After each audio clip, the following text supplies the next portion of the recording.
চলতি বছর ডিসেম্বর থেকে আগামী বছর জুনের মধ্যেই নির্বাচন হবে জানিয়ে প্রধান উপদেষ্টা ডক্টর মোহাম্মদ ইউনূস বলেছেন, আগামী নির্বাচন হবে ইতিহাসের সবচেয়ে অবাধ, সুষ্ঠু ও গ্রহণযোগ্য। সন্ধ্যায় জাতির উদ্দেশ্যে ভাষণে তিনি বলেন, পরাজিত শক্তির বড় হাতিয়ার গুজব। সামগ্রিক ঐক্য দিয়ে তা রুখে দেওয়ার আহ্বান জানান প্রধান উপদেষ্টা। ইতোমধ্যেই যারা হত্যাকারী হিসেবে বিশ্বের কাছে স্বীকৃত, তাদের বিচার এদেশের মাটিতেই হবে বলেও জানান ডক্টর মোহাম্মদ ইউনূস।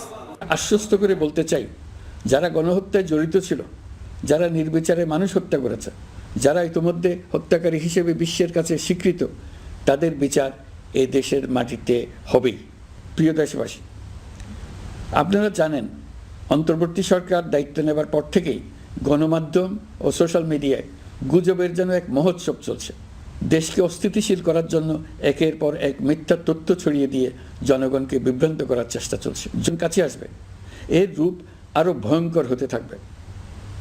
কারা এর পেছনে আছে, কেন আছে, তা আপনাদের সবারই জানা আছে।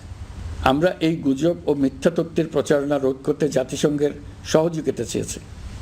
জাতিসংঘের মহাসচিব এর মোকাবেলায় আমাদের সহযোগিতা করবেন বলে আশ্বাস দিয়ে গেছেন। দেশবাসীকে আমি স্মরণ করিয়ে দিতে চাই যে জুলাই অভ্যুত্থানের প্রথম পর্ব সফলভাবে সমাপ্ত হয়েছে। প্রথম পর্বের সমাপ্তির মধ্য দিয়ে অভ্যুত্থানের দ্বিতীয় পর্ব শুরু হলো। সবসময় মনে রাখতে হবে, আমরা কিন্তু যুদ্ধাবস্থায় আছি। গুজব হলো এই জুলাই অভ্যুত্থানের বিরুদ্ধে পরাজিত শক্তির মস্ত বড় হাতিয়ার। প্রিয়